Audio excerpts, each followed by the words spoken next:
my name is Tofpik. I'm Head of Technical Analysis and Senior Markets Analyst at ADM Investor Services International Limited. And here is your weekly technical analysis of LME 3-month nickel and zinc. I'll start with LME 3-month nickel. Once again, it is still pleasing to find, looking at this daily chart, that the same basic drivers continue moving the market despite the occasional hiccup in the same upward direction.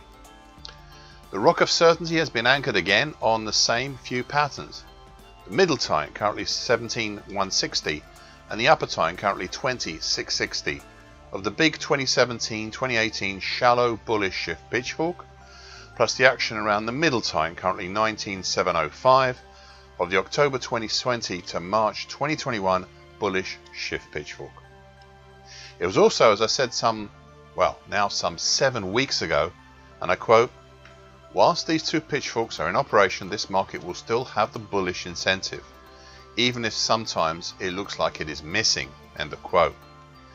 This went a long way in mitigating some strange indecisive patterns that we've seen in earlier weeks.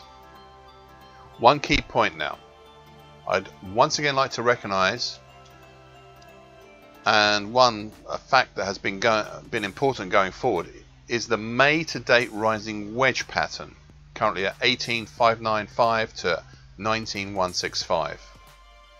Before I talk more on this rising wedge pattern, I will highlight two key events.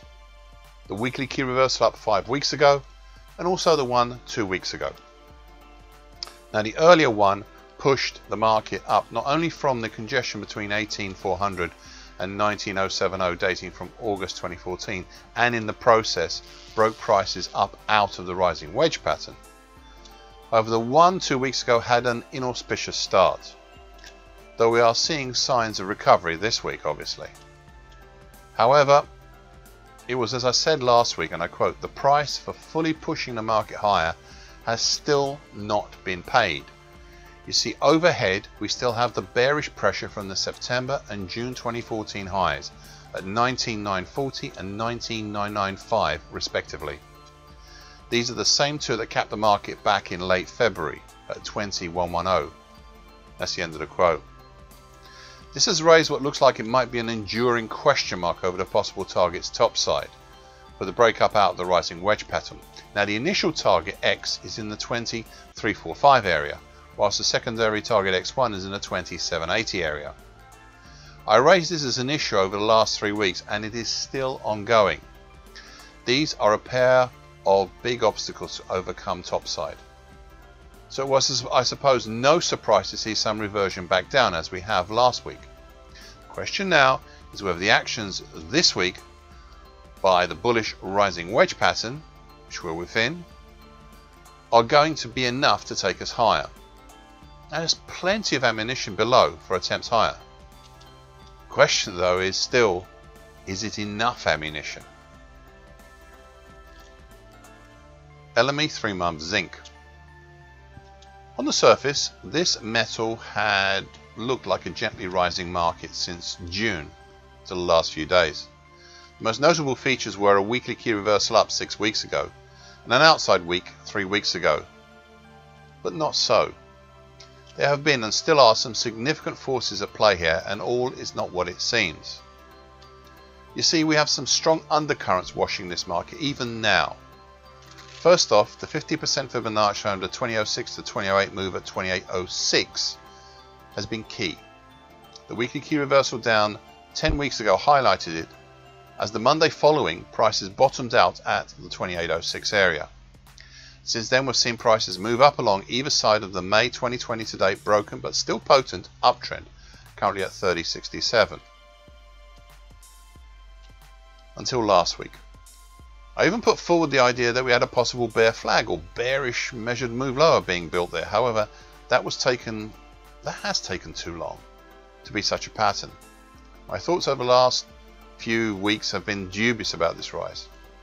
I describe this rather evocatively by saying, and I quote, "It seems to me that the market is currently trying to navigate up this uptrend, but it has at the steering wheel someone seemingly heavily inebriated, overcompensating on each day as prices generally move in the direction that is wanted. This is not safe, nor can it last." I would urge caution for when the drunken driverless market either stops or gets pulled over. End of quote. Yet I had still left targets X1 and X2 higher up on the daily chart. These were, still are I suppose, the initial and full target levels for the diamond continuation pattern formed over January to March this year. You can see the pattern over on the left of the daily chart. The market had already previously reached target X1 in the 1395 area, and I'd expressed at the time doubts about the market having the impetus to reach target X2 in the 3215 area.